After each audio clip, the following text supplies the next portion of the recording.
eso también es vital, es básicamente para el cual lo utilizamos todos los días, ¿no? Es un análisis cuantitativo de eliminación de cualquier componente urinario y tiene su parte de su examen microscópico para ver lo que es el sedimento de orina.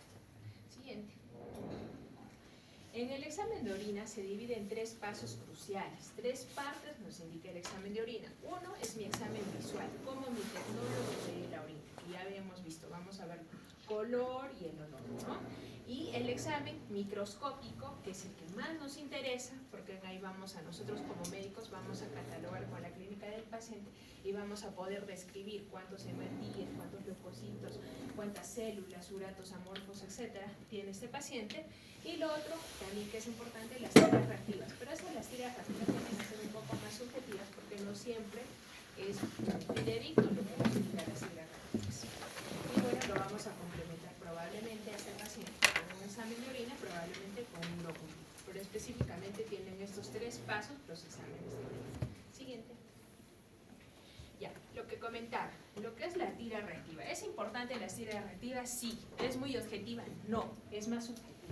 Las tiras reactivas tienen varias partes. Por ejemplo, nos va a indicar cuánto está el pH del paciente, cuánto está el pH urinario, nos va a indicar, por ejemplo, la presencia de sangre, probablemente nos cuantifique y nos hiperpigmente esta, la densidad de la orina, la presencia de cuerpos cetónicos, sí es importante, nos va a indicar la presencia, por ejemplo, de glucosa, nos va a pintar, pero viene a ser subjetivo, no nos indica específicamente cuánto, ni cómo es, ni en qué patología, en qué valor, no nos indica muy estricto, no nos indica con un valor indebido.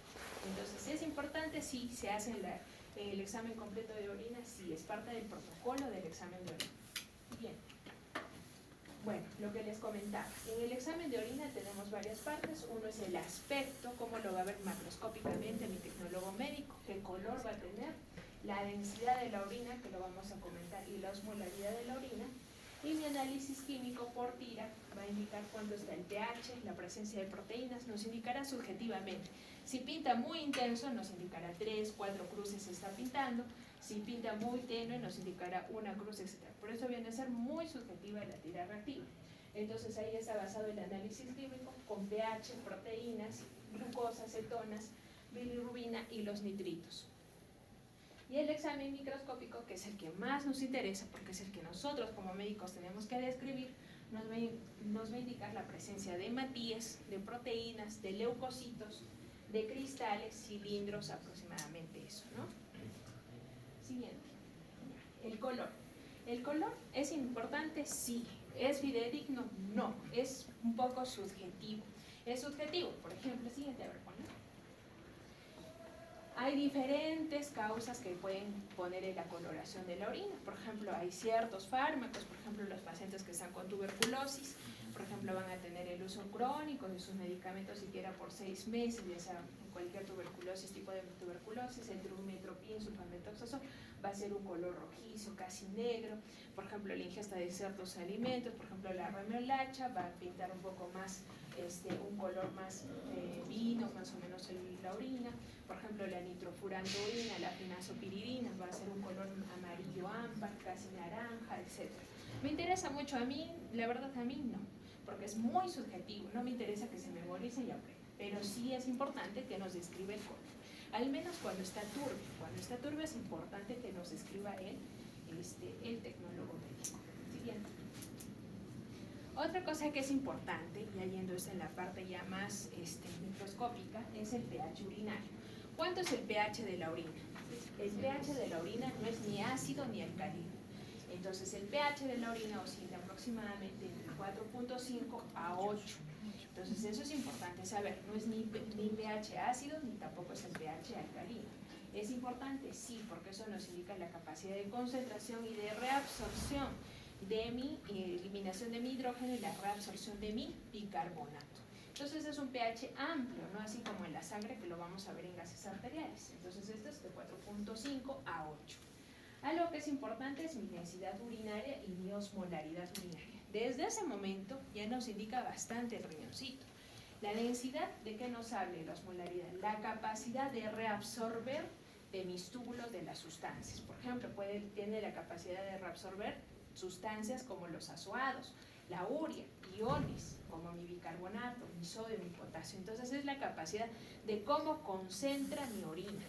¿Cuánto va a ir mi densidad urinaria? De 1005 o 1003 a 1030 tiene que ser mi densidad urinaria. Se dice, por ejemplo, que si la densidad urinaria está más baja es porque está muy concentrada mi orina, mi paciente probablemente esté deshidratado. Si mi densidad está muy incrementada, mi paciente está sobrehidratado. También si mi densidad está baja, por ejemplo menos de 1005, mi paciente tiene probablemente una falla renal crónica, etc. Entonces nos habla la capacidad de concentrar mi orina, la capacidad de reabsorber. Lo mismo la osmolaridad. La osmolaridad también nos indica la capacidad de reabsorber. Pero ¿cuál es la diferencia con mi densidad? Que mi osmolaridad es mucho más específica, reabsorbe mayor cantidad de sustancias, comparando a mi densidad que tiende a ser un poco más más subjetiva, moléculas de mayor tamaño reabsorben, mientras que mi osmolaridad reabsorbe moléculas más pequeñas. ¿Cuánto es la osmolaridad en la orina? De 50 a 120 de 1200 miliosmoles. Entonces eso es importante, mi capacidad de concentración. Lo mismo, a una osmolaridad baja, probablemente mi paciente se encuentre sobrehidratado, y mi osmolaridad alta, mi paciente esté deshidratado, más concentrada esté mi orina, ¿no? O factores que desencadenen, no siempre la deshidratación, por ejemplo la diabetes insípida, o por ejemplo el Zika, ahí también hay bastante concentración de orina, son pacientes poliúricos, al menos en la diabetes insípida. Ya. Entonces hasta ahí ya sabemos osmolaridad, densidad y mi pH de orina. Vamos. Ahora, en cuanto a lo que son los hematíes, ¿debería haber hematías en la orina? No, sí. ¿Tú pequeño? ¿Hay o no? No debería de haber hematías en la orina. Entonces los hematíes tienen un tiempo, un corte. Se dice que aproximadamente debería eliminarse máximo 3 por campo. 3 hematíes por campo. No debería haber hematíes. Otra forma de encontrarlo en el examen de orina no siempre son hematíes, sino también le llaman tébeno. El tébeno también es sinónimo de hematíes, ¿no? El tébeno puede ser en heces, que lo van a encontrar en gastro, tébeno en heces, de sangre oculta en heces, y lo mismo en orina, tébeno en orina. Entonces, en este caso, los hematíes no debería haber la presencia de hematíes. Máximo solamente 3 por campo, ¿ya? Y en la hematuria, lo vamos a tocar porque está dentro de su sílabus, vamos a ver qué tipos de hematurias hay. Bien, ahí, por ejemplo, algo que es importante en la hematuria, pero solo lo resalté aquí, es el porcentaje de grenocitos, ¿no? El porcentaje de grenocitos y acantocitos, que lo vamos a ver más adelante. Pero en este caso, lo que nos interesa, no debería haber hematuria. Siguiente, por ejemplo, cuando hay hematuria, hay ciertas patologías que la pueden hacer que se presenten. Pacientes, por ejemplo, por enfermedades de tipo autoinmunitarias, enfermedades glomerulares primarias, etcétera, como por ejemplo la glomerulopatía por IgA o nefropatía por IgA, que este es un paciente también llamada la nefropatía de IgA, hematuria macroscópica, porque mi paciente orina bastante sangre. Tú ves rojo vivo como orina el paciente.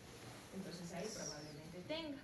En pacientes, por ejemplo, con púrpura de Geno-Seychelles, en la púrpura, que son como petequias, que seguro lo van a ver en hematología, también mi paciente presenta sangrado de la vía urinaria. Entonces probablemente lo puedan tener en esas patologías, en las vasculitis, en las endocarditis, etcétera.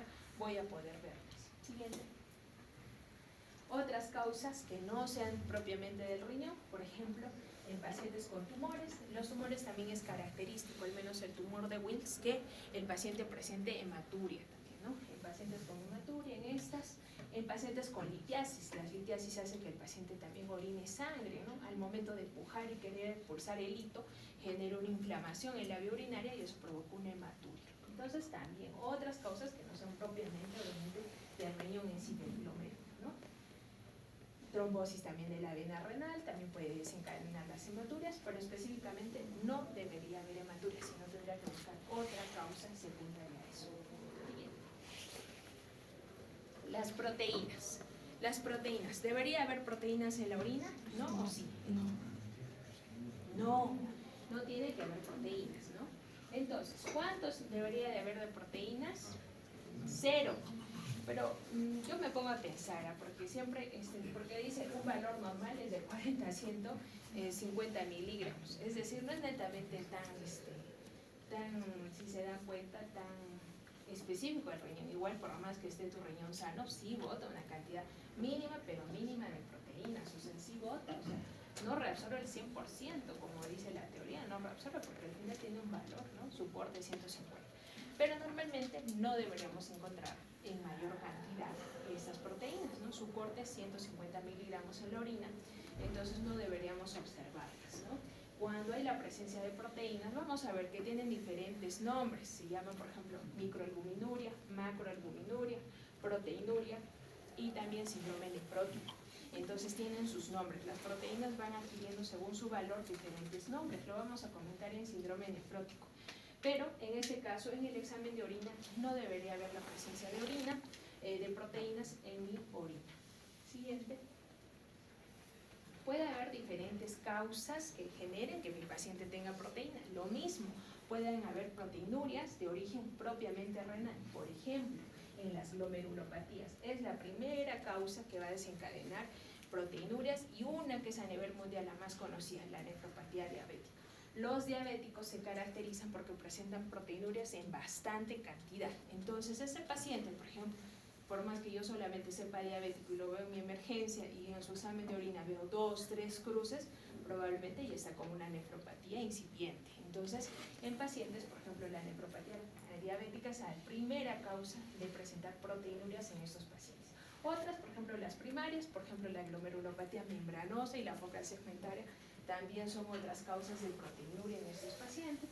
Y otras causas secundarias, sistémicas, ya lo hemos comentado, el lupus, las vasculitis, la nefropatía diabética, otro tipo de enfermedades, como por ejemplo los tumores también pueden desencadenar, enfermedades metabólicas, ya lo hemos comentado, y entre otras, ¿no? Pero la que más nos importa aquí es la nefropatía diabética y las enfermedades primarias como la glomerulopatía membranosa. Ahora, en el examen de orina, a nivel de lo que es la tira reactiva, cuando estamos viendo la tira reactiva, el laboratorista nos va a poner una cruz, 2, 3 o 4 cruces si es muy intensa la proteína.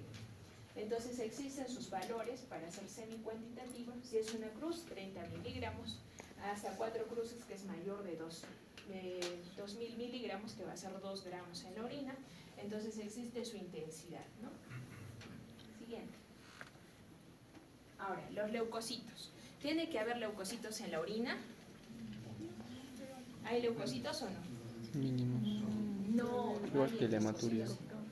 La presencia de leucocitos en la orina que me indica que mi paciente probablemente esté con un proceso infeccioso, ¿no es cierto? Entonces, en este caso en la orina no debería de haber, tiene un corte también en los leucocitos, tiene que ser menos de 5 por campo, de 3 a 5 por campo para delimitar que es normal. Menos de esto es normal.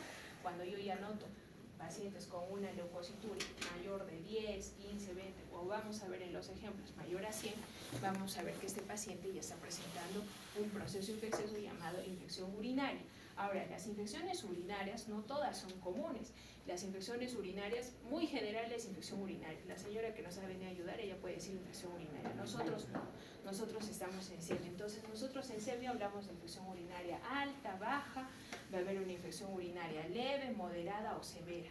Pero en este caso, según el valor, vamos a describirlo más adelante, vamos a ver si hay infecciones urinarias severas. Por ejemplo, severas se llaman a los leucocitos mayor de 70 por campo. Si yo veo 70, 80, 90 o mayor a 100, probablemente este paciente está cursando con una infección urinaria severa, ¿no? También llamada pielonefritis aguda. Entonces el corte para los leucocitos es de 3 a 5 leucocitos por campo. Si yo lo veo positivo, mayor de obviamente me indica que hay una figuria, como en la foto, viene a ser lechoso, blanquecino, con bastante dolor, el paciente viene escéptico, etc., ¿no? Ya, vamos, sí. Ya. La presencia de células.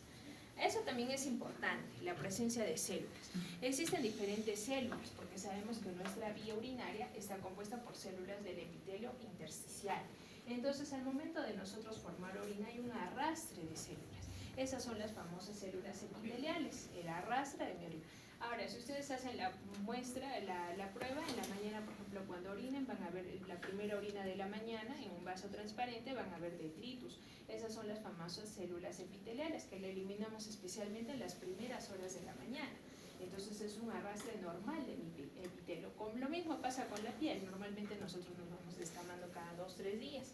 Lo mismo pasa con la vía urinaria. Entonces son células normalmente que debería haber en mi orina. Entonces, están compuestos por un epitelio plano, puede haber un epitelio de transición o puede haber un epitelio tubular. ¿Es algo patognomónico, algo patológico para estos pacientes? No, es un arrastre fisiológico de células epiteliales. Ya, vamos. Los cilindros. Los cilindros son estructuras también delgadas y los cilindros sí, hay diferentes tipos de cilindros, que eso sí nos medica. ¿Por qué se forman como un cilindro? Porque, a ver, hay algo lógico. Por los túbulos. Entonces, van a adquirir la forma de cilindro porque van a adquirir la forma de los túbulos. Hasta mi túbulo coronado, mi túbulo colector es un túbulo, ¿no? Es como nada. Entonces, eso va a adquirir una forma de cilindro. Hay una proteína que es una proteína fisiológica, que especialmente se secreta a nivel del asa de Henle, que se llama la proteína de Van-Horsfall. Esa es una proteína también llamada uromodulina. Entonces, esta es una proteína fisiológica que se forma en el riñón y se forma, bueno, ya lo habíamos comentado, con una forma del túbulo renal y existen, algunas son fisiológicas, otros de los cilindros van a ser patológicos. Por ejemplo, los cilindros hialinos, podemos verlo en el sedimento urinario, son homogéneos y coloros, pero si se presentan nos van a indicar que hay la presencia de un síndrome nefrótico. O sea, cuando hay bastante proteinuria, mis cilindros hialinos van a estar presentes.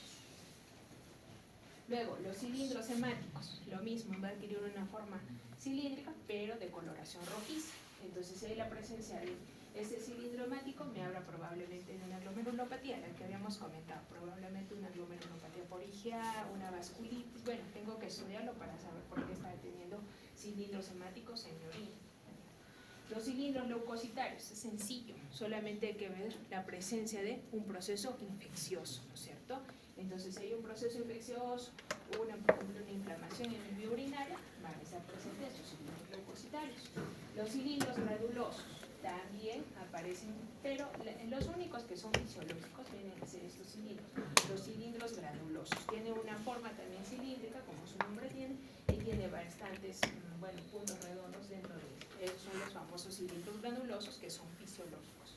No nos indican de ninguna patología. Los cilindros serios ya nos hablan de alguna enfermedad renal crónica, algo que ya está cronificando mi función renal, y los cilindros epiteliales que nos pueden hablar de un proceso de una inflamación aguda, o sea, de una injuria renal aguda en estos pacientes. Siguiente, los cristales. Los cristales, estos ya no tienden a ser tan frecuentes, no siempre lo vamos a ver los cristales. Vamos a ver, por ejemplo, en pacientes que tienden a hacer litiasis con frecuencia. Los pacientes que tienden a tener cálculos líquidos con frecuencia van a formar estas células llamadas cristales.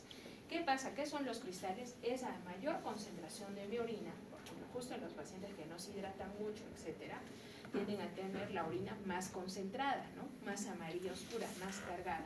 Entonces, al tener detritus la orina, en el momento de la vía urinaria, estos detritus se van acumulando y se van formando unas células, y estas células son las famosas cristales, que con el tiempo, si estos cristales se siguen acumulando, van a formar un cálculo y un lito, y esa es la famosa litiasis renal, por una mayor concentración de la orina.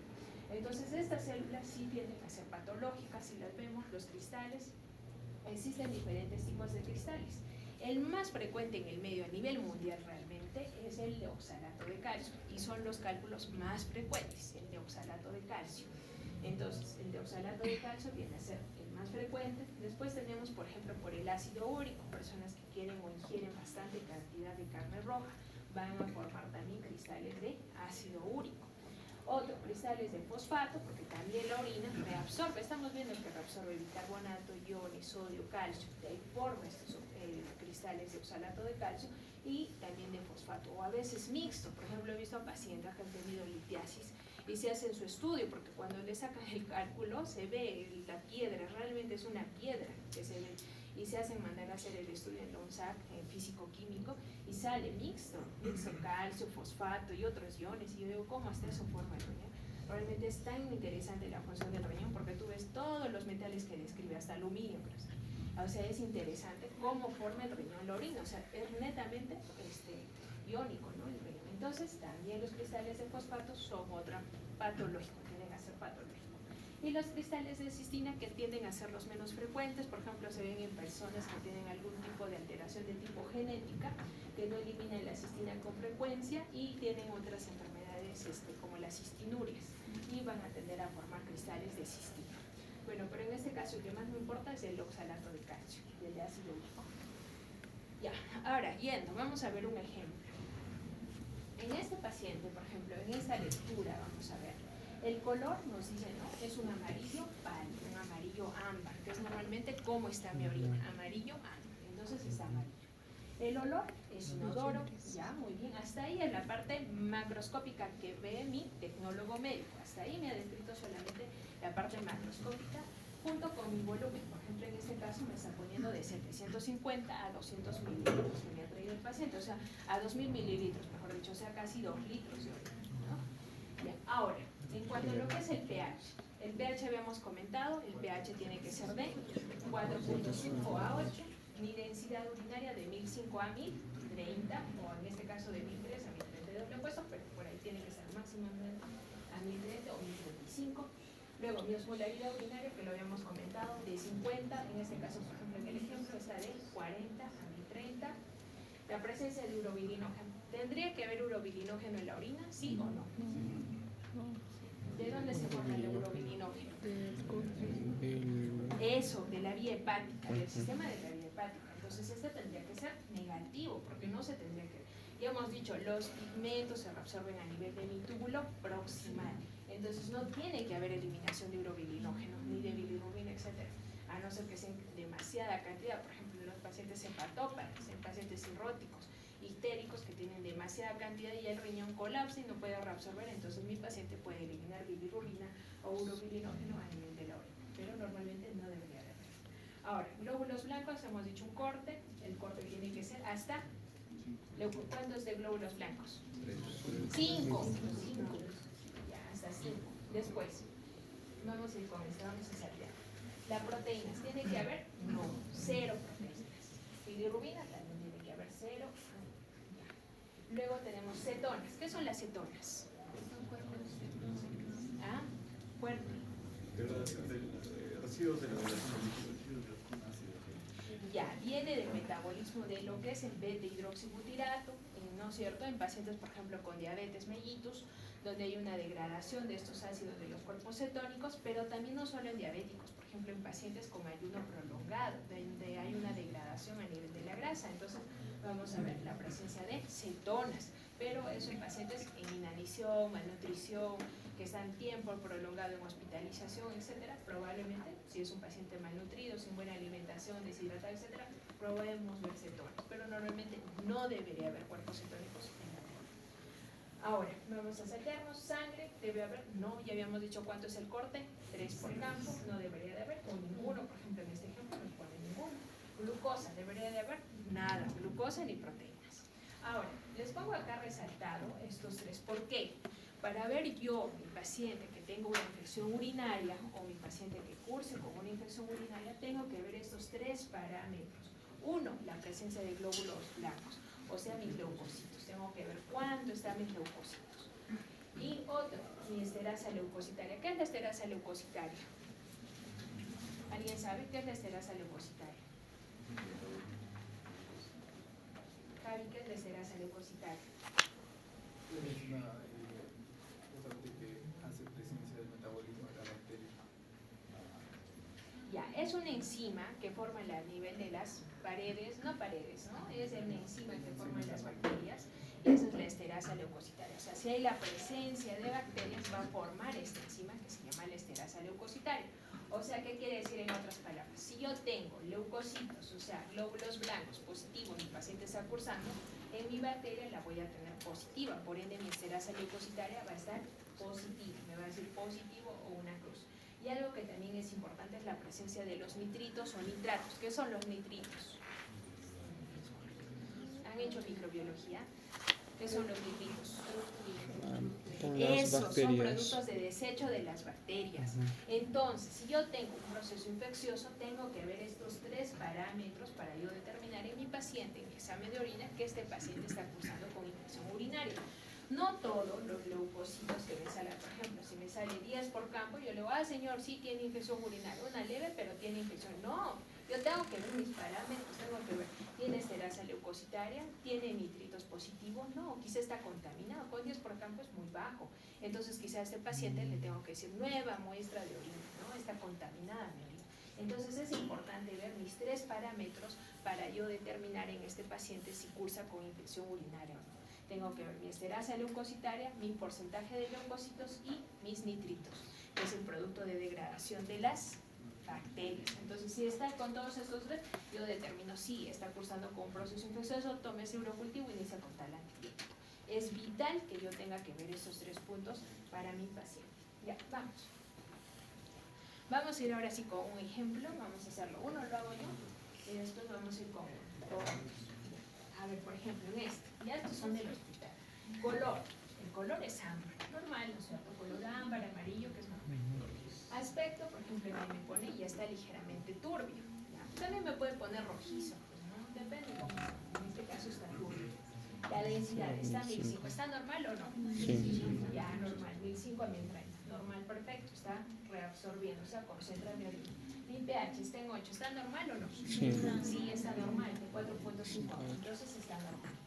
Ahora, esa es la parte hasta aquí, vamos a ver, hasta aquí, hasta proteínas arriba, es la parte microscópica, micro y macroscópica que resuelve el tecnólogo. Entonces el pH está bien. Ahora, sangre me pone que está viendo 2 cruces de sangre, o sea, hay probablemente presencia, hay sangrado en este paciente. Cuerpos cetónicos me está poniendo una cruz, puede ser diabético, malnutrido, en inanición, etc., pero sí hay cuerpos cetónicos. Ahora, la presencia de nitritos está positivo, o sea, debe tener una infección urinaria. Veo proteínas en cruces, me está indicando que hay 3 cruces de proteínas, o sea, probablemente está con un proceso inflamatorio en la vía urinaria, porque por algo está perdiendo proteínas, por algo está perdiendo sangre este paciente. Ya, ahora vamos a ir a la parte micro que nos va a orientar. Entonces, leucocitos, ¿cuánto me está indicando? Mayor de 100 por campo, es decir, este paciente está cursando con un proceso de una infección urinaria probablemente severa, como les dije, mayor a 70, severa, una infección urinaria severa, mayor a 100 por campo, y ahí está, los hematis. Acá en la parte microscópica me ve al microscopio por campo.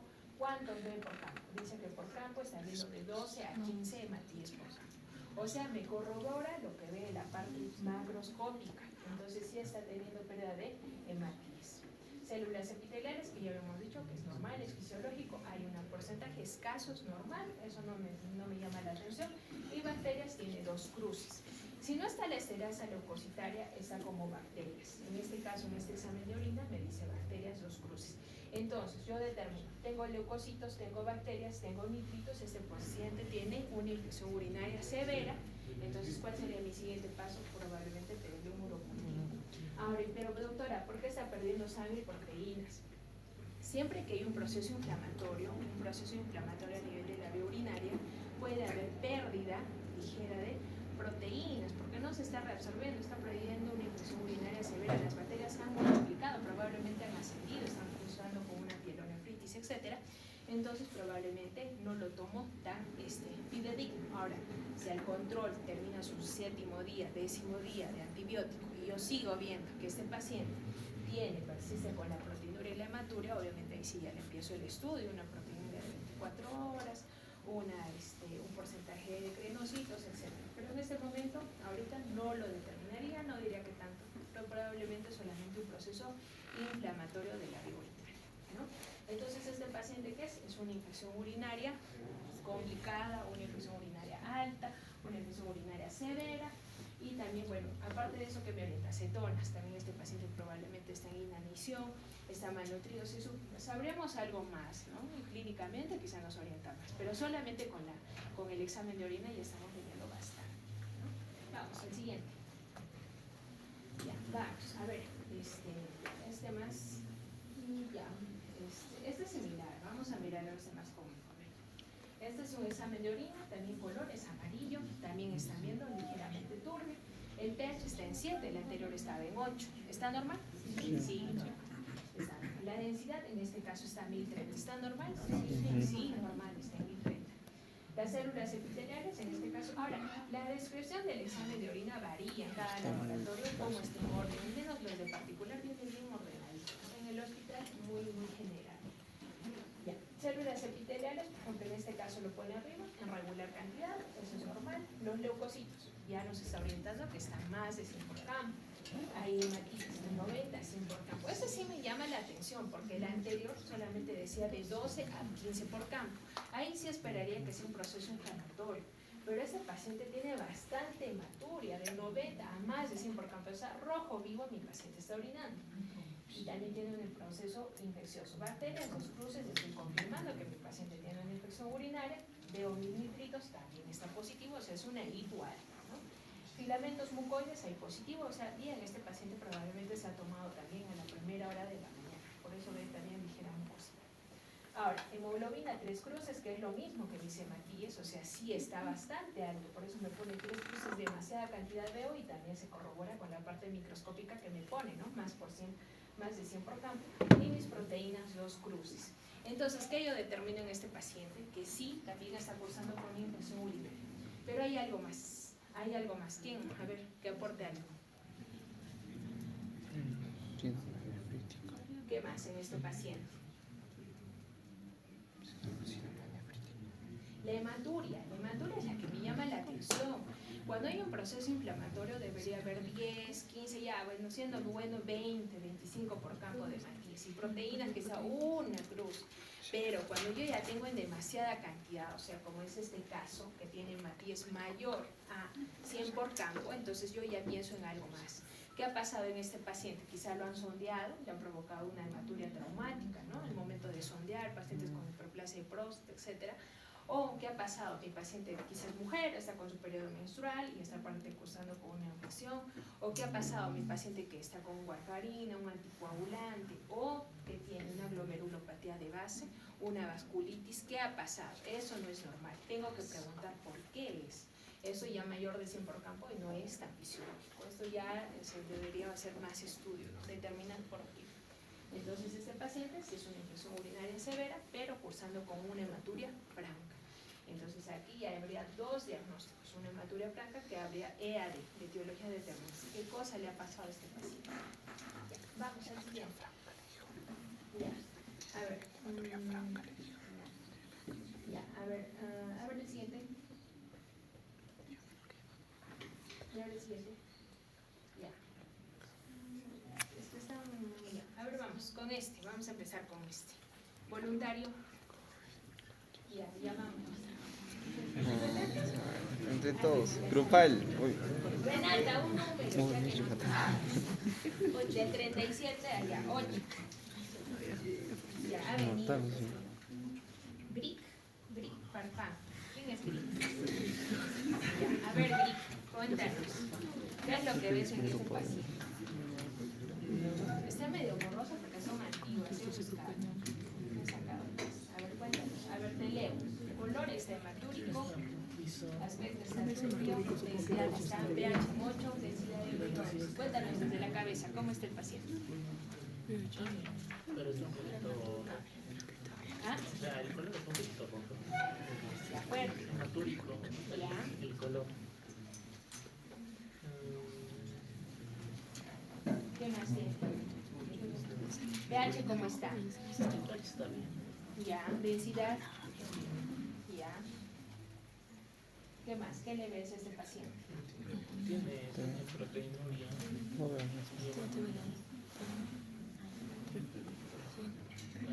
Ya, diagnóstico. Ya, mira, está sacando sangre, está sacando proteínas. Ya. ¿Qué diagnóstico tiene este paciente? Sí,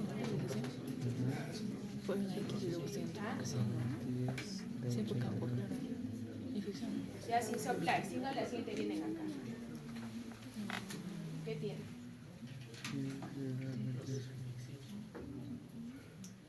Está fácil, ya está todo similar. Yo tengo otros que sí son, la siguiente va a traer otros, que tengo así medios alterados, que tienen varias cositas. ¿Ya terminas? No. A ver, cuéntanos, ¿qué ves? Ya. Hay presencia de hematuria, pero también hay presencia de leucocitos, ¿no? Que está superior a 100. Y Ya. aparte de ello, su TB es también mayor, es 3 cruces, ¿no? Entonces, Ya. alto. Entonces este paciente también es un paciente con un proceso infeccioso, una ictualsa, ¿no es cierto? Como ya lo dijo. Y también tiene la presencia de hematíes, ¿no? Bien hematúricos, mayor de 80-100%.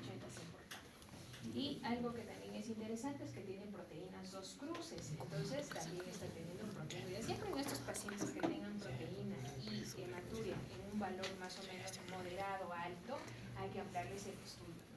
Que pase el proceso infeccioso al momento de darle obviamente alta o a su control al 7º, 10º día, yo voy a ver su examen de orina de control, ¿no? Para decir está respondiendo, etcétera. Pero si persiste esta proteinuria y esta hematuria, sí hay que ampliar el estudio. Entonces, esta es una infección urinaria alta, pero con una hematuria y proteinuria concomitante, ¿no? A ver, el anterior, Ricardo. Ya, este está facilita. Y a ver otro, ¿quién? Ya vamos a ir con el 20. Jeremy Mesa. Jeremy Mesa. ¿Quién es? Ya vamos.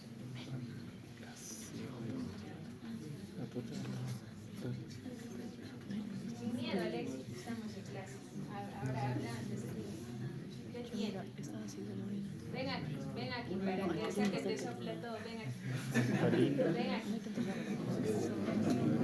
Si es ahora, es nunca. Eso es toda la vida. De internos lo van a leer, de médicos toda la vida. Si no lo haces ahora, ya olvídate. Pero tiene que ver el pH. Ya, ¿qué es el paciente? Es diabético. Ácido igual ácido. Ya, ¿qué es el paciente? ¿Está bien todo? ¿Cuál es el No, hay un depósitos. ¿Ya qué es?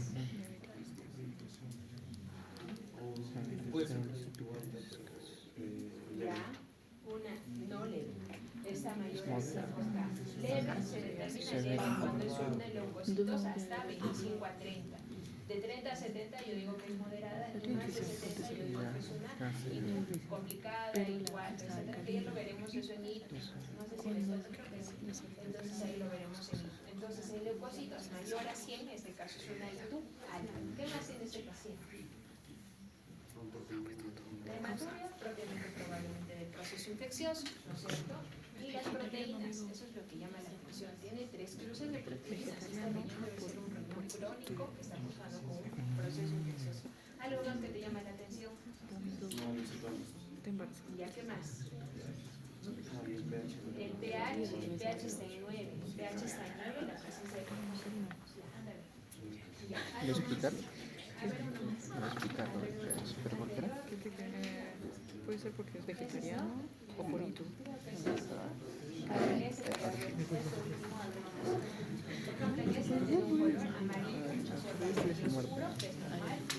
Aspecto está ligeramente turbio. Veo mi pH está en 5, está normal mi pH, la densidad 1030, o sea, reabsorbe, no está usando con nada. Aquí me llama la atención en sí las proteínas. Así curse con un proceso infeccioso, no tendrá por qué eliminar tanta cantidad de proteínas. Y para hacerlo específico, luego en la siguiente clase vamos a hablar de proteinuria de 24 horas. Pero en este caso acá tienen proteínas 4 cruces, sobre algo subjetivo, pero hay bastante cantidad, entonces debe tener algún trastorno de tipo crónico. Sangre, acá tengo 3 cruces, también hay presencia de bastante cantidad de sangre. Leucocitos mayor a 100, ya no está hablando de una ITU alta probablemente. Y mis biocitos, en este caso, ¿no? Que vea 4 o 5 por campo. Entonces, esta sí es un proceso infeccioso, sus bacterias están presentes, o sea, es una infección urinaria alta, pero aparte de eso, este paciente está cursando con proteinuria. Entonces, mi siguiente examen a pedir en este paciente, después que termine su proceso infeccioso, siempre va a ser la proteinuria. Una cosa, cuando un paciente cursa con una infección urinaria, jamás en la vida se le pide otro examen con una proteinuria, porcentaje de crenocitos, acantocitos. No, que pase su proceso infeccioso y recién se pide el siguiente examen estudiar. ¿Por qué? Porque nos da falsos valores, ¿no? Falsos positivos o falsos negativos, y jamás se toma en cuenta esos ¿qué se diría? Ley de nefrólogo. Nunca se pide cuando está cursando un proceso infeccioso algo más allá de un examen de orina. Que pase su proceso infeccioso y probablemente le voy a pedir más, ¿no? Una proteinuria, porcentaje de granocitos, etcétera, para cuantificar mis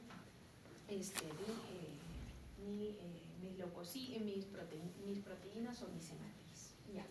Ahora vamos al siguiente. Ya, vamos a terminar con urocultivo todavía. Urocultivo. En el urocultivo es importante, bueno, el urocultivo normalmente se hace por diferentes placas, ustedes más o menos ya la saben.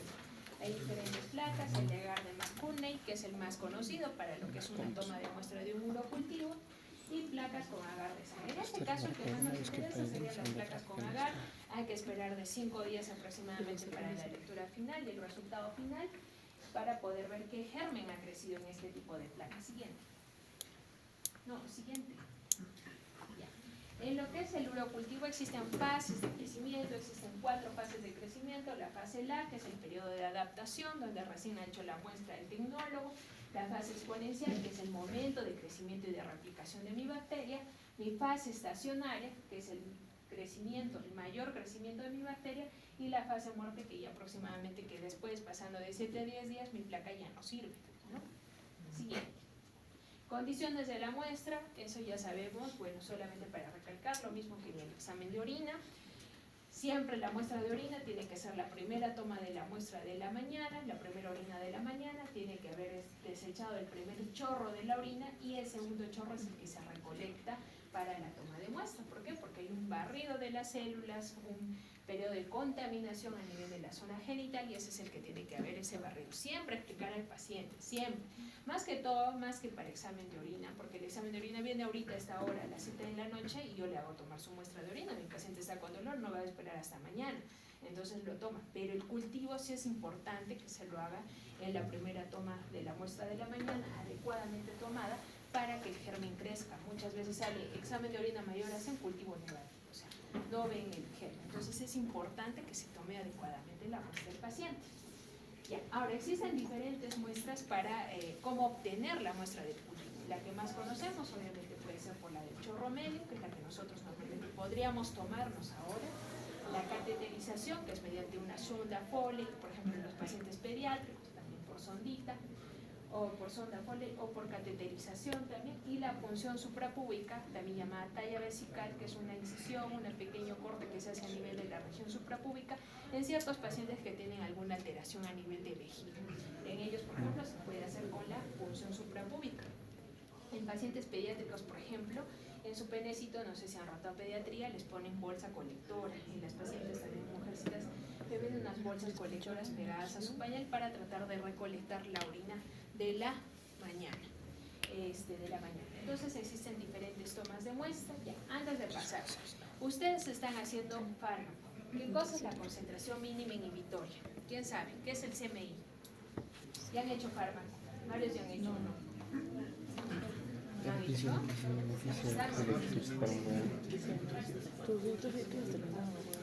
Bueno, sigue entonces.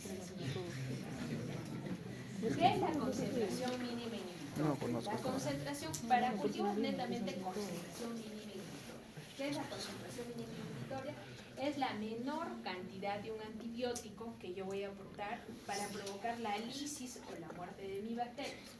Entonces acá, por ejemplo, es la menor concentración de cualquier dilución de antibiótico que provoca la inhibición o el crecimiento, es decir, que provoca la muerte de mi bacteria. A menor concentración de antibiótico que provoca. No le puedo dar, es lógico, no le puedo dar demasiada cantidad de un antibiótico para que pruebe o haga resistencia. Tengo que darle una menor concentración, un antibiótico que tome 1 o 2 veces al día y que para el paciente sea fácil de tomar y que provoque la lisis en su segundo día y el paciente se sienta bien, mejor y complete sus días de antibiótico. Entonces eso es una concentración mínima inhibitoria. Según a eso, yo en mi urocultivo voy a decidir qué antibiótico voy a dar a mi paciente. Entonces, sigamos. Eso vamos a pasarlo, por ejemplo, en ese ejemplo que les estoy poniendo, vamos a ver. Por ejemplo, esta es una toma de muestra, un urocultivo, ¿cierto? Es un urocultivo. La siguiente les voy a poner algunas cosas más, ideas formadora de coronas, pero bueno, en este, por ejemplo, es la muestra un urocultivo, ¿cierto? Y acá me está saliendo la toma de muestra. Javi, un favor, el siguiente mejor. Ya, en este es del hospital. Por ejemplo, esta es una muestra, el examen es un urocultivo. La muestra, obviamente, es una muestra de orina. El resultado me sale positivo. Para yo decir que sea positivo cuando es en una orina de chorro medio, tiene que ser mayor a 100.000 unidades formadoras de colonias, también llamado 10 a las 5 unidades formadoras de colonias, para yo decir que es positivo en este paciente. Entonces, este paciente tiene un recuento de colonias, sí positivo, mayor de 10 a las 5. ¿Tiene leucocitos? Sí, tiene mayor a 100 por campo. En esta parte, siempre el urocultivo va a ser como un grosso resumen de lo que es un examen de orina. Entonces, si yo veo acá mis leucocitos, tienen mayor a 100 por campo. Entonces, sí, es una impresión urinaria. ¿Hemat-10 tiene? Sí, de 10 a 12 por campo. Entonces, sí hay hematuria. ¿Tiene gérmenes? Sí, tiene 2 cruces. O bacterias, tiene 2 cruces. Coloración de grano. En este caso, ¿qué es la coloración de grano? ¿Qué nos habla la coloración de grano? Tiene las era ¿Qué es la la coloración de grano? sección, ¿no? ¿Qué? La pared. La pared era. Ya, ¿qué es la coloración de grano? ¿Qué es la coloración de grano? ¿Qué nos habla? En bioquímica no han hecho, en microbiología no han hecho nada ustedes. Creo han venido enfrente este semestre. Nada, no. Nunca hacen nada, de verdad, nunca han hecho nada ustedes, ¿ah? ¿Qué cosa es la coloración de grano? En microbiología, ¿qué es la coloración de grano? ¿Qué nos habla? De cocos grampositivos, cocos Si ves adelante, yo Eso es hablaría. lo único que nos tiene una coloración de grano.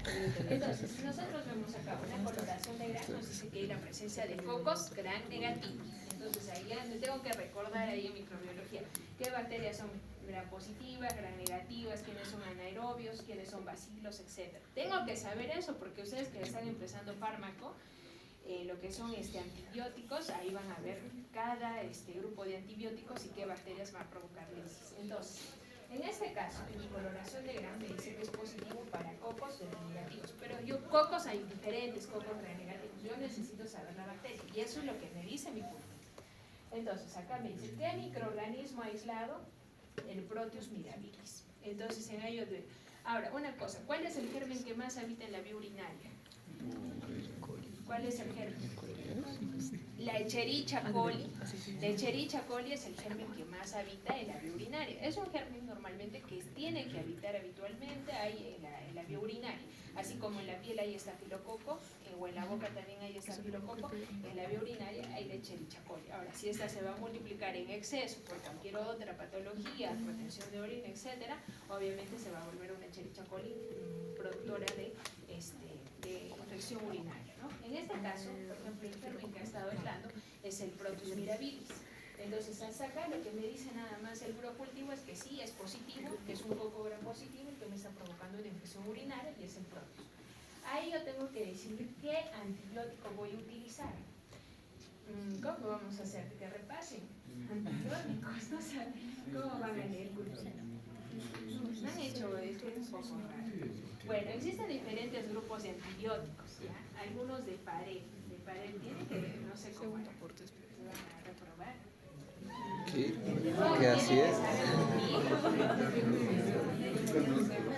Entonces, ¿sabes lo que me recordó? La primera diapo, la primera expo de micro, fue cómo actúan los medicamentos. ¿Cómo van a hacer? O sea, nada, o sea,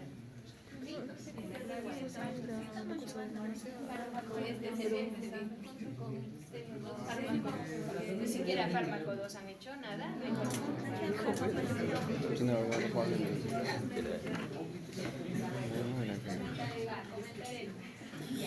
Entonces, en los antibióticos existen diferentes tipos de antibióticos. Existen algunos llamados los antibióticos de pared.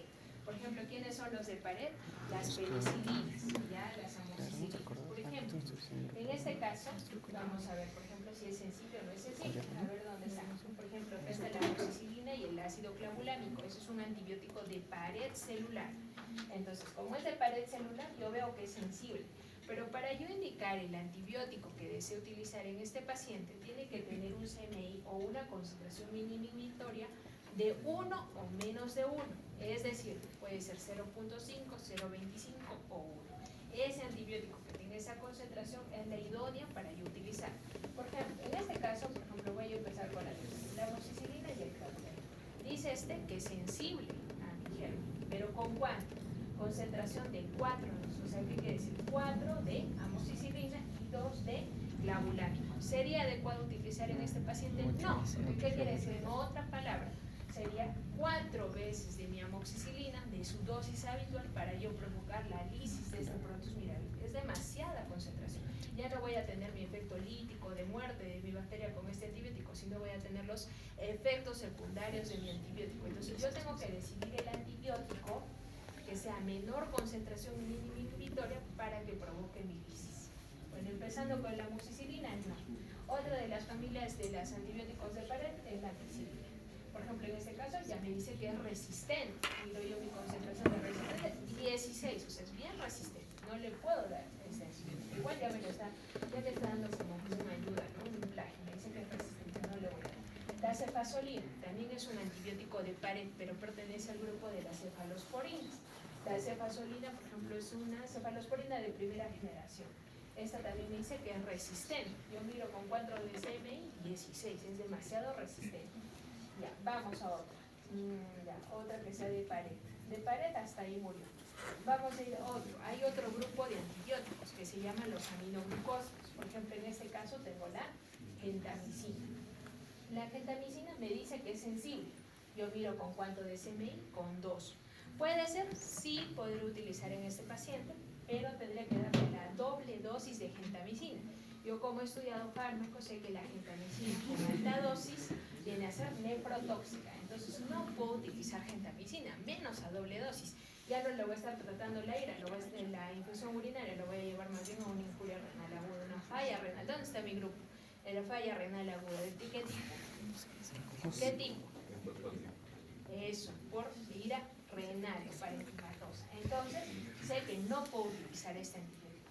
Es sensible, sí, pero no lo podré utilizar. Ya, entonces, hasta ahí ya estamos. La nitrofurantoína, también llamada macrodantina, que es lo que habitualmente les dan a todos. Ese antibiótico, ¿este qué actúa? ¿Qué era? ¿Te acuerdas? ¿A qué subunidad? Ya. La nitrofurantoína, por ejemplo, en este caso nos dice que es resistente. ¿Cuánto de concentración? 64. Y sí, si nosotros sacamos a la mayoría de los pacientes, por ejemplo adultos que están hospitalizados, como reciben a diestra y siniestra nitrofurantoína, la mayoría tiende a ser resistente. Y ahí está, mira, un ejemplo claro que hasta en 64 está resistente. O sea, bien resistente para este antibiótico. Ya, ahora vamos a ir. Tetraciclina, difícil que utilice para vía urinaria. Sabemos, por ejemplo, por fármaco que no se da tetraciclinas para vías urinarias, no, ni siquiera lo miro. Pipetazo tampoco, porque es más sensible para la piel, entonces no me interesa, esto no es piel, eso es vía urinaria. Entonces lo que me interesa en este caso, ya, murieron todos estos antibióticos. Me quedo con otros antibióticos que se llaman los famosos carbapenems. ¿Quiénes son los carbapenems? Son 3, el imipenem, el meropenem y el ertapenem. En este caso, por ejemplo, el Hospital del Seguro tiene con ertapenem y meropenem, me han hecho el estudio. Miro con ertapenem. ¿Cuánto es sensible? ¿A cuánto? A 0,25. Miro con el meropenem. ¿Sensible a cuánto? A 0,5.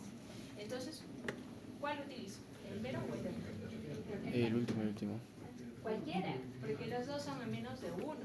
Entonces son antibióticos un poco costosos, de alto costo. Incluso el infectólogo tiene, por ejemplo, para el ertapenem tiene que venir el infectólogo a dar pase, porque es bien costoso el ertapenem. En este caso, para no esperar a mi interconsulta y todo, yo ya le inicio meropenem a este paciente. Entonces ya le inicio con 0,5 a este paciente mi antibiótico. Entonces, según su dosis, según su peso, etcétera, yo ya le digo. Pero tengo que saber un poco de antibióticos, no es así nomás el champazo. Tienen que saber un poco de los antibióticos de pared, los aminoglucósidos y esos que son los carbapenems. Entonces, en este caso, mi Proteus mirabilis es sensible a los carbapenems. En este caso, mi tratamiento puede ser erta o meropenem. Yo puedo decidir en este paciente. El anterior, a ver, Javi, el primero. Por ejemplo, en este paciente es un urocultivo positivo. ¿Qué germen aislado en este? Leishmania coli, que es el más frecuente. Entonces yo veo el antibiograma también. Mira, es otra forma de describir. Eso es lo mismo pasa, en particular te traen de distinta forma. Entonces yo miro, por ejemplo, en acá ya me ayuda. Miro los más sensibles. En este caso la nicacina está en 2. Es sensible, pero ¿a cuánto? Este es cefepime, cefotaxina. Ya, en este caso, ¿cuáles vamos a decidir? A ver, vamos a mirar. justo debajo de Mira, la por ejemplo, frente. acá la nitrofuratoína es sensible, pero a 16 es mucho, 16 veces la dosis de mi antibiótico para provocar la lisis, Se muere. es mucho. En este caso, por ejemplo, el meropenem está en 1, puede ser, es una elección. Otra, sensible, este es 4 veces de su dosis, no, en esta, ceftazidima y ceftriaxona, puede ser una elección, también lo podría dar en este paciente, la ceftriaxona, o también Para poder existe saber lo que es qué medicamento utilizar, utilizas el un meropenem. medicamento. Ahora, hay una característica en este cultivo, no solamente es una Escherichia coli, acá me dice que es un BLE negativo. ¿Qué cosa es BLE? ¿Saben? BLE, ya, ¿qué cosa es? Eso, beta-lactamasa de espectro ampliado. ¿Qué me quiere decir? Que esta bacteria, cuando me dice BLE positivo, me quiere decir en el urocultivo que esta bacteria es casi resistente a todos mis antibióticos de pared. Por eso yo tengo que saber qué antibióticos son de pared, en este caso, por ejemplo, amoxicilina, penicilinas, cefalosporinas de primera, segunda, tercera y cuarta generación, casi son resistentes estos gérmenes, entonces son más sensibles a los carbapenems, que son antibióticos más resistentes. Entonces, en este caso, nos orienta. En este caso, por ejemplo, es una Escherichia coli y nos dice que es un, donde está BLE negativo, o sea, es sensible. Podemos darle, por eso también es sensible a la ceftriaxona, que tiene una concentración de 1 y también nos dice que es sensible. Podríamos darle, ¿no? O sea, porque es sensible a los antibióticos de pared. Bueno, pero tienen que saber un poco de antibióticos, un poco complicado explicarles de esa manera. Ya, a ver, en este es una Escherichia coli. Una Escherichia coli no nos pone si es BLE o no es BLE. Y vamos a ver, ¿qué antibiótico decidimos en este paciente?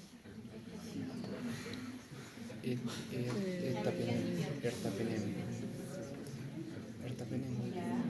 Sí, y mi pene, le podríamos decir a este paciente, tiene una concentración nada más de 1, le podríamos indicar el imipenem, también le podría indicar el ertapenem, que está a 0.5, le podría indicar eso. En este caso no nos dice qué BLE es, también le podría indicar alguna cefalosporina, también le podría indicar en este paciente, ¿no? Repasen antibióticos, si no, Yo entendí que no gente medicina ni que otras enfermedades. Tienen que repasar. Digo que no, disciplinas ni gente medicina. No, ahora combinaciones usualmente, claro, ¿qué hacen un antibiótico cuando tú combinas? Lo mismo pasa con los farmacéuticos, que hacen sinergismo, eso se llama sinergismo en farmacología, que actúan de mejor manera, pero usualmente los antibióticos de acá solamente se decide uno. A no ser que sea una infección, que mi paciente cursa con una infección urinaria y aparte tiene una neumonía. Entonces, por la neumonía quizás está adquiriendo mi esputo, salió un germen, en su cultivo de esputo salió otro germen que es resistente, no sé, ahí sí hago terapia doble, ahí sí podría ser, pero para vía urinaria solamente uno. Y para otra infección asociada, por ejemplo, tengo una infección a nivel de pie, una celulitis, ahí probablemente utilizaré vancomicina, y para ser que la vancomicina no ingresa muy bien a la vía urinaria, entonces en mi vía urinaria utilizaré mi imipenem, y para mi infección en piel probablemente mi vancomicina. Lo mismo para nosotros en los pacientes en diálisis, tienen neumonía y aparte infección de catéter. Entonces en catéter les damos su antibiótico de catéter y para su neumonía el antibiótico de la neumonía. Cefalosporinas, cefepime solemos darles, ¿no? Cefepime más que todo. Sí, y otra cosa también, ¿por qué no se Eso da tienen dos que saber. Yo me justamente acuerdo en a pregrado. una bacteria? Porque la bacteria, si bien es cierto, el medicamento va a actuar no solamente inmediatamente cuando se entrega, sino tiene una farmacodinámica, y eso va a actuar en una cierta cantidad de tiempo. Muy aparte, no es que elimine al 100% todas las bacterias. En ese momento, señor, si tú das dos medicamentos, ya sean sensibles o uno resistente, lo que sea, pero si le das dos, haces que la bacteria también al momento de hacer su replicación, también lo transfiere genéticamente a su otra, cuando se replique. Entonces va a generar nuevos componentes resistentes al del otro medicamento. Por eso que generalmente se da uno. Si es que hubiese la necesidad, como dice la doctora, un proceso infeccioso de otro tipo, dérmico o gastroenterológico o si tuviéramos una neumonía, podríamos usar, pero generalmente para eso justamente existe la farmacología, ¿no? Para escoger un medicamento que abarque justamente todos los tipos. Toda la vida. Exacto. Y lo mismo que estamos viendo, por ejemplo, en urocultivo, lo mismo tengo unos ejemplos, por ejemplo, en los que van a hacer práctica, vamos a ver de secreción, por ejemplo, del tejido necrótico. Tengo de unos pacientes de UCI Y lo mismo, el cultivo sería igualito, el hemocultivo, el urocultivo, el hemocultivo de sangre, el urocultivo, el cultivo de esputo, el cultivo a veces, por ejemplo, de los traquetomizados, le toman el hisopado y lo cultivan. Es lo mismo como estamos leyendo, se lee con concentración mínima inhibitoria y hay que buscar también qué tipo de sensibilidad tiene. Entonces, si saben leer esto, saben leer todos los cultivos. Es lo mismo, solamente en la parte que dice muestra va a valer, ya no va a ser orina, va a decir cultivo de piel, cultivo de secreción faríngea, cultivo de sangre, ¿no? Entonces es diferente, ¿no? Y en ahí también te da la sensibilidad. Todos nos tenemos que adherir al cultivo, no damos al inicio en forma, ¿cómo se dice? Al inicio cuando damos el antibiótico, empíricas. Entonces damos en forma empírica al inicio. Por ejemplo, mi paciente viene con molestias urinarias hoy día, yo le hago tomar la muestra, me dice mayor a 100 el leucocitos por campo, probablemente le inicie un antibiótico ya no por vía oral, ya no tampoco intramuscular, probablemente se hospitalice, pero le inicie ceftriaxona, algo empírico, hasta que en el tercer, cuarto día ya me está saliendo mi lectura del antibiograma y ya decido qué germen me ha crecido, roto el antibiótico y ya le doy el tratamiento específico. Ahora, si es sensible, perfecto, completo mis 2-3 días de antibiótico y culmina mi paciente su tratamiento. Pero no siempre es así. A veces está mejorando, tú ves el cultivo el quinto día y te dice resistente a la ceftriaxona, justo al que le estás dando. Cambias e inicias de cero tu tratamiento. Entonces ahí ya vienen a ser itus complicadas. Entonces va a depender del cultivo. Siempre nos basamos en cultivo, todo es con cultivo. Cuando van a rotar medicina interna, ustedes que van a entrar al internado van a ver eso, todo es con cultivo. Yo roto cirugía, mi paciente yo lo operé, tienen ahí su secreción, no está sanando, te va a decir el cirujano hágale cultivo de secreción de piel, que va a tener que tomar el del laboratorio, cultivo de secreción de piel, y yo esperar a mi quinto día qué germen me está creciendo ahí. No siempre es Staphylococcus aureus, ¿no? Por eso tenemos que saber qué gérmenes habitan en cada parte del cuerpo. Yo tengo que saber en piel, habita mi estafilococo, en mi vía urinaria, mi Escherichia coli, pero no siempre. Hemos visto, por ejemplo, ahorita por Proteus. Entonces vienen a hacer más infecciones de tipo nosocomial, pacientes con largo tiempo de estancia hospitalaria. Tienen que hacerse los antibióticos, tienen que repasar. Yo me acuerdo en pregrado también tenía todo el tiempo, creo, hasta mi internado, mi repaso de los antibióticos. Y no se van a olvidar, y eso es pan de cada día. Y ustedes con cómo no van a saber recetar antibióticos, si son médicos generales todavía. Tienen que saber, anverso y reverso, no sé cuándo, ya eso se sabe.